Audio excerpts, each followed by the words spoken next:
What is your voice? Or more importantly, the message that you share with the world? That was the one question that ate at me for the longest time when I first started in commercial photography. And really, I watched two different types of photographers. Right? One group had been shooting for decades. When you looked at their work, you could feel it. There was this deep, soulful, unmistakably unique quality to their image. Right? And people didn't hire them because they were available. They were hired because their vision was desired. It's the way they saw things, their way of seeing. That's what the client paid for. And then I watched young shooters come up and hit stardom overnight. They would just come out of nowhere and just shoot up. I used to call them supernova moments. They were bright, fast, intense. They got the magazine covers, they got fashion shoots, national work. And I remember thinking, yeah, they had it all figured out. They were winning. But here's what I saw, because they burned out just as fast as they showed up. 1 minute they were shooting up to stardom, next minute gone, disappeared, and nobody remembers them. Right? And that contrast, it really stood out, and it ate at me for years. Because which path is actually the winning path? Which is the right path? Because I envied those mature photographers. I envied their depth. I didn't know how they got there, but I knew I wanted what they had. The kind of work that carries your fingerprint. It can't be faked. And I saw that quality everywhere, not just in commercial work.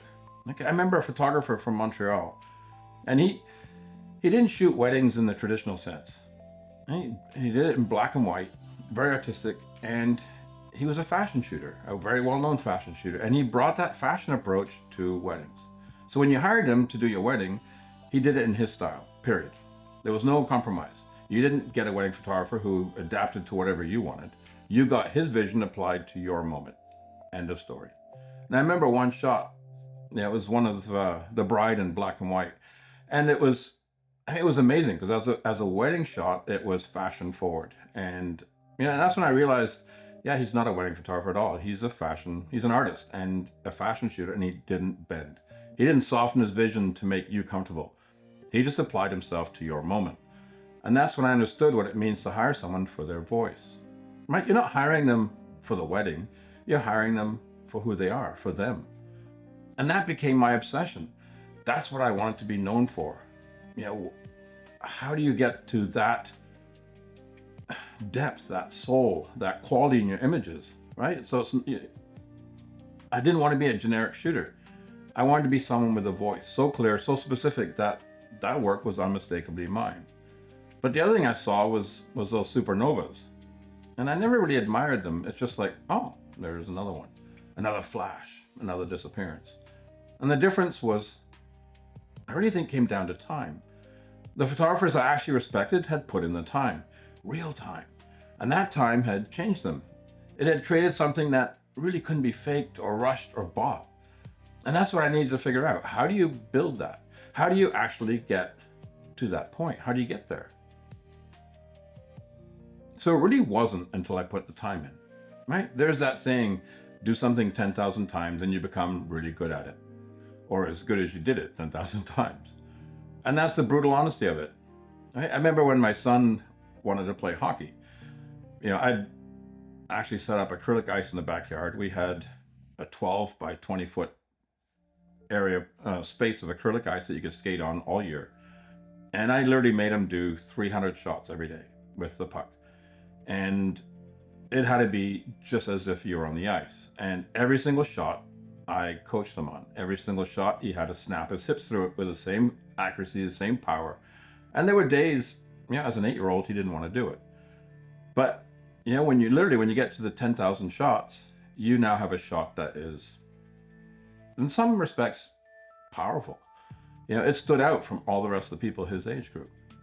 Right? So if you do something right 10,000 times, you build a really strong habit. If you do something wrong 10,000 times, you've now ingrained it into your muscle memory. You've built a prison.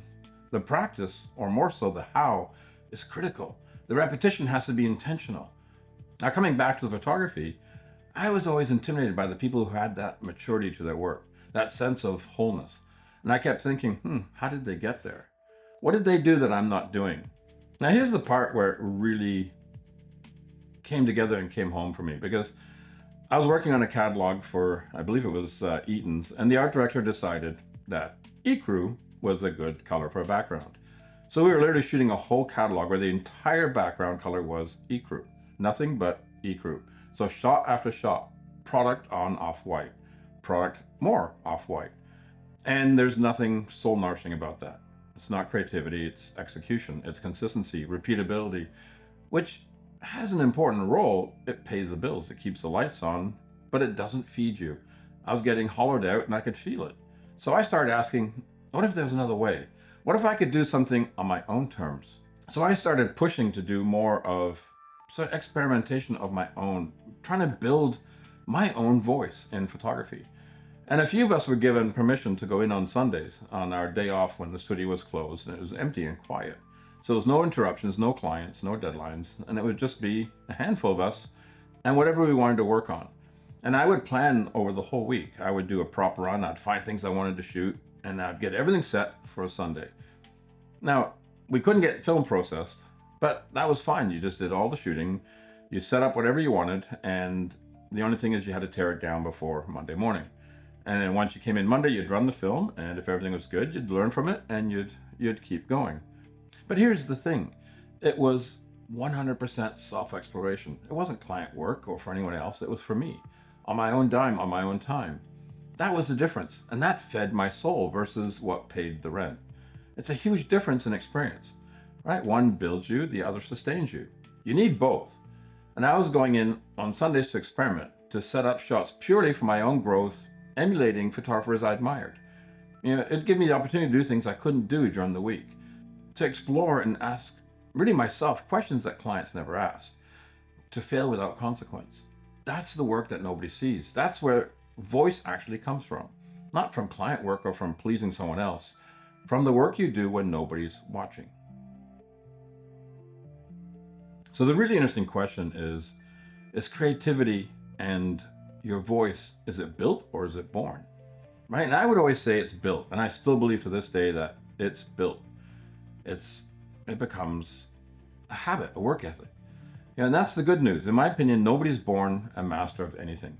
And the moment you understand that, really understand it, it changes everything, because it takes the pressure off the myth, right? There is no prodigy who just knew. There's just work, accumulated work. So how do you build a voice? Well, I did it by emulating in the beginning, copying people I really respected, not plagiarizing, just learning. I'd see an image I loved, the way the light was used, the composition, the feeling of it, and I'd recreate that setup. Then I'd ask myself, why did they choose that light angle? Why that perspective?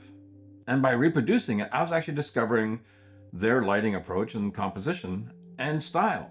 And here's what happened. Somewhere in that process, I'd realized, yeah, that doesn't feel right for me. I just don't like the way that works, that light angle.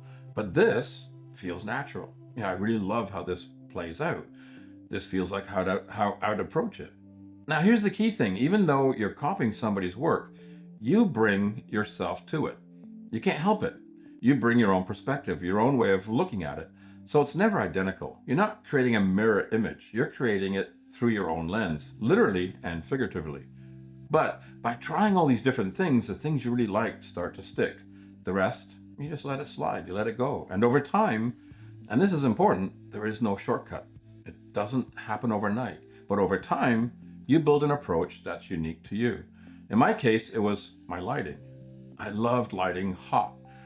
My lighting had an intensity to it, but all was still within proper ratios. All of it had information in the highlights and shadows, but it had a certain pop, a brightness that still had substance. I achieved that by bringing the lights really tight to the subject. So whatever the crop was on the image, whatever the frame was of the film, my lights were right at the edge. And there were times when my lighting with the hot lights was so hot, I'd actually melted the merchandise. I remember setting up, it was a CD player for one of the catalogs, and I had the whole thing set up, shot the film, didn't turn the lights off. I just literally walked the 200 feet to the lab to drop the film off, came back, and the whole CD player had distorted and melted. And that was a bit of a fail. Luckily, the film worked out, but we didn't have the merchandise to send back to the client. So that hot style of lighting, that's what became me. And here's the truth. I didn't set out to invent that. I didn't sit down and say, I'm going to be kind of like that hot lighting guy. It just emerged. And it emerged through testing, from asking, what happens if I move the light closer? What happens if I push it brighter while I keep ratios intact? Right? Those are the choices you make repeated over time. They don't feel like a voice at first. They feel like it's just a preference, like the way you naturally see. And then one day somebody hires you specifically for that, for the way you light, for that pop, for that intensity. And you just realize that's not just how I work. That's who I am as a photographer. That's what the clients pay for. Not your camera or your studio. They pay for your approach. They pay for what's uniquely yours. And in my case, it was just very consistent, very usable, sellable product imagery. Because product photography was my passion, and it was mainly jewelry. And that consistency, that reliability, that specific way of seeing and lighting, that's what became valuable. That's what became me. Now, so many people are always looking for a shortcut. The magic trick, that instant fix, the hack, the life hack.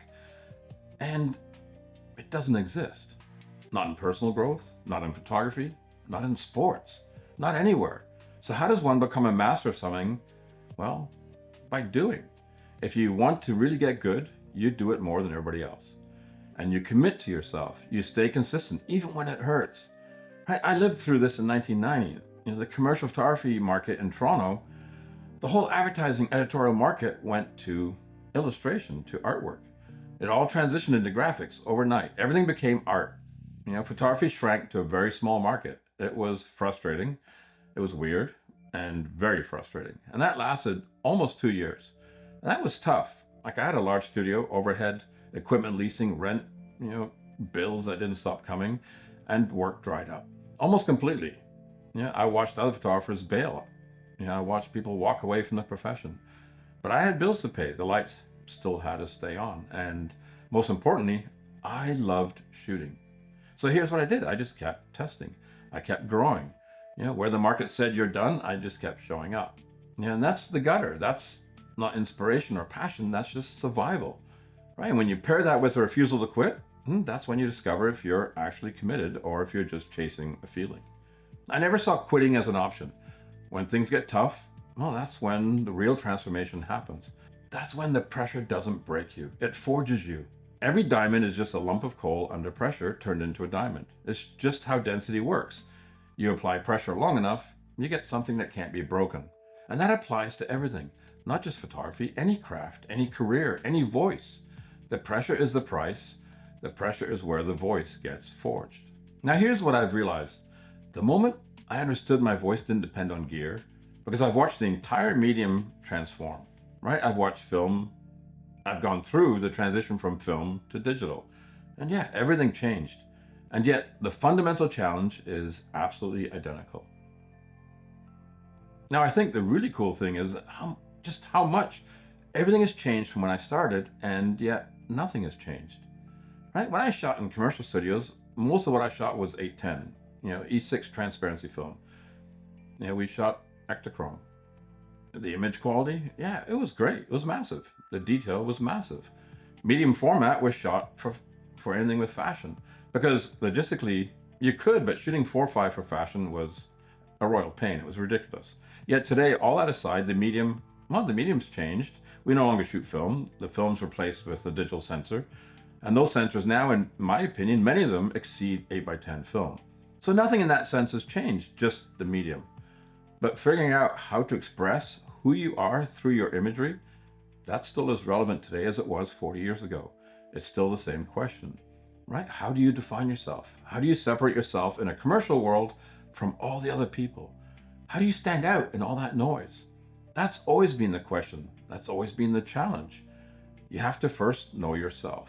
And only then can you express that. And I think that applies to almost every career, especially the arts. And the other area I see a massive similarity is, well, actually in building a YouTube channel. Right? You start off nervous, apprehensive, uncomfortable. You're experimenting with cameras, with lighting, with setup. And if you stay open to the process, if you listen to your inner guidance instead of chasing what you think works, you build a style. Right? My style is simplicity. I love just using a singular leather chair. The rest is lighting. a white background, and that's it. And I enjoy the one-on-one conversation with the camera, which is with you. That's how I like expressing myself. And that is hopefully my own unique stance. And the idea is that it stands out in the noise. Not everyone's going to like it, and that's the whole point. A voice isn't universal, it's specific, it's mine. And I'm here to connect with the one person that does. Because that person, well, they're not here for the camera equipment. They're not here for a tutorial on lighting. They're here because something about the way I see resonates with the way they see. That alignment, that recognition.